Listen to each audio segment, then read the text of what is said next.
శాసిస్తారు. మీ ఇంట్లో చూసుకోండి, మీ అబ్బాయి పనులు చేయాలా. సపోజ్ లో ఫరిదా ఫస్ట్ బిఎస్సి వేదిక మీదకి రావాల్సిందిగా కోరుచున్నాం. అమ్మగారు ఉన్నారు కదా, సార్ పనులు చేస్తారు, ఇంటి పిల్లల పనులు చేస్తారు, మనవరాల పనులు చేస్తారు, వర్కర్స్కి అందరికి డ్యూటీస్ చెప్తారు.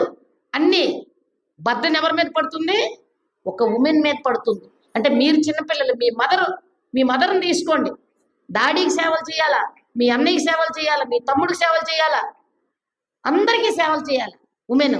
అంటే ఆడజన్మ అనేది ఒక అపురూపమైన జన్మ. అపురూపం అంటే ఎన్ని టాస్కులు. మదర్ టాస్క్ చేస్తుంది, భార్య టాస్క్, చెల్లి టాస్క్, అక్క టాస్క్.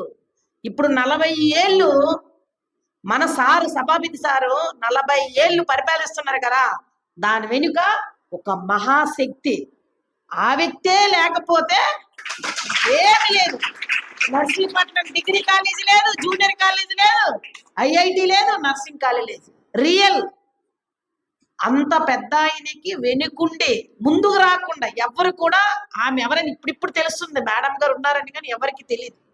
అంత వెనుకన ఒక శక్తి నడిపిస్తుంది, అదే అమ్మ. ఏంటది? అమ్మ. అంతర్జాతీయ మహిళా దినోత్సవం సందర్భంగా అందరికీ శుభాకాంక్షలు తెలియజేసుకున్న మహిళలందరికీ కూడా, ఎక్కడ ఆడవాళ్ళు గౌరవిస్తారో అక్కడ దేవతలు తిరుగుతారని చెప్పి మన స్టూడెంట్ కూడా చెప్పడం జరిగింది. దాని గురించి మనం అందరం కూడా మన ప్రపంచానికి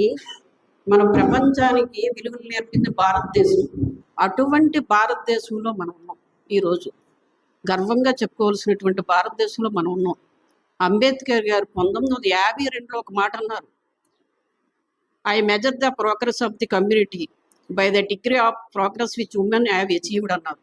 అంటే ఒక కమ్యూనిటీ అభివృద్ధి ఉందో లేదో చూస్తే అక్కడ స్త్రీలు అభివృద్ధి చెందారు అని తెలుస్తుంది అని చెప్పి ఆనాడు 1962 అన్నారు. ఇది